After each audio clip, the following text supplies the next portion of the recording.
It's time, but here to go through the papers with me, Nathaniel Ogunniyi, political commentator. Nathaniel, good morning. Good morning, Rosie. How's it going? Really well. Well, the Home Secretary, should we look at her words in a little bit more detail? A harsh reckoning will come for racist thugs on British streets. What do you make of her statement this morning? So, I mean, for any of the shopkeepers whose businesses have been destroyed, for any of the families who've seen sides of their community that they didn't quite want to see, I think they'll be reassuring words. I suppose those reassuring words have to be matched by action, right? And so it's important that, as you discussed a while ago with Joe, that the action that the Home Secretary and the Prime Minister have promised to happen does happen. It's really important that if you talk tough about prison sentences, if you talk tough about making these arrests, then you have to go out and do them. Yeah, but one of the proposals inside the paper this morning: regulate big tech to stop violence festering online. Technology companies are fueling, this is one of Britain's senior police officers, I'm quoting, violence by allowing aggressive and misogynistic content onto their social media platforms.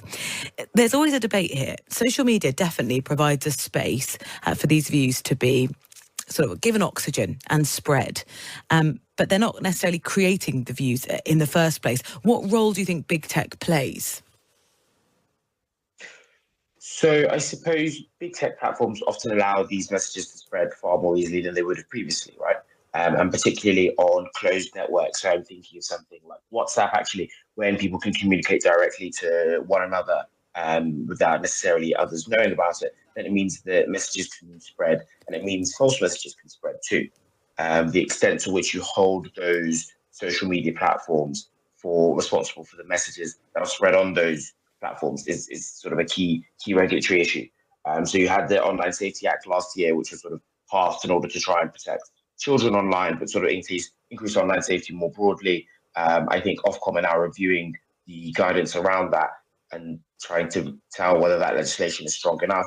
I suppose words online have to have consequences, right? You can't sort of have people going around inciting violence online, and I think that's what the Prime Minister and the Home Secretary have said. But there's also a dynamic whereby people find it easier to call out things that happen on what they sometimes see as the opposite side. And so you might see, for instance, conservatives that are happier to call out, say, incitements from Just Stop Oil or something like that. And then equally on the left, you might have people who find it easier to call out the far right and some of the violence we've seen over the last few days. So I think enforcement of these standards equally to all groups is really important. Yeah. This is obviously, I think it's the first really serious challenge for the new government. And we've got a fascinating story inside the paper, actually, about kind of behind the scenes of the Labour Party's campaign. The party spent £6 million in online campaigns, talking about big tech. But the analysis here is that they owe their victory to supporters chipping in on Facebook, chatting on Instagram, basically an army of what they're calling digital sleeper agents who propelled Labour to power. What has the reporting found out? Yeah, so I think that Labour have sort of outgunned and outspent the Conservative Party online, right? And that's pushed them to quite a substantive majority. What you've had is a good number of Labour MPs, or at the time Labour candidates, going out knocking on doorsteps as politicians traditionally do. But people have gone to them, oh, I recognise you from online, I recognise you from your YouTube, or I recognise you from your Facebook advertising, that kind of thing.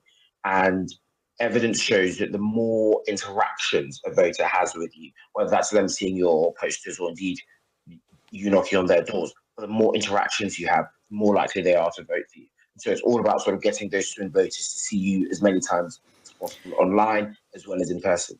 And that might be on your kind of community Facebook group. They kind of realise, oh, that's where a lot of the chatter is.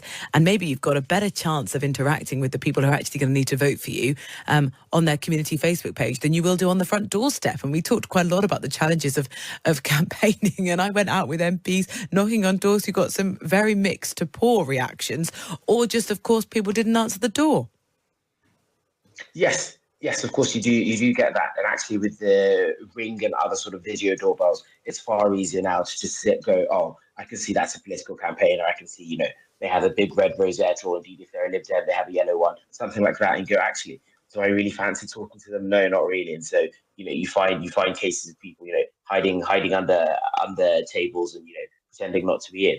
Whereas I think with this digital campaigning that we've seen, a lot of it is organic. A lot of it is people who are also in your community, people who, send their kids to the same schools as yours, are sort of commenting favorably on, say, an announcement made by Labour or something. And that makes it easier to engage with, because then it's not sort of, a politician from on high telling you something. It's actually, another member of your community in a local group that, might have been set up to talk about potholes or school admissions or whatever local issue it is. But you actually get local people talking about local issues, and that is far more memorable than an advert from a political party. Now, I'm slightly sort of loath talking about one campaign to another to keep commenting on political leadership contests, but we know the Conservative leadership challenge is well ahead. Actually, on Times Radio Breakfast, we're going to be hearing from two of the contenders. Priti Patel is going to be on Times Radio Breakfast just after 8 o'clock this morning, and James Cleverly will be here at 7:15. Of course, the former Home Secretary, so it'll be really interesting to hear his perspective on how the government's been handling the violence over the weekend.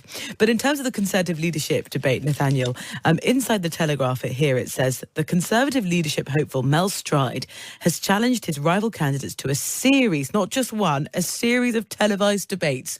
Would that help, and would you watch? So would I watch? Probably, but I'm a bit of a nerd, so I don't reckon many sort of non-conservatives or non-politically interested people will.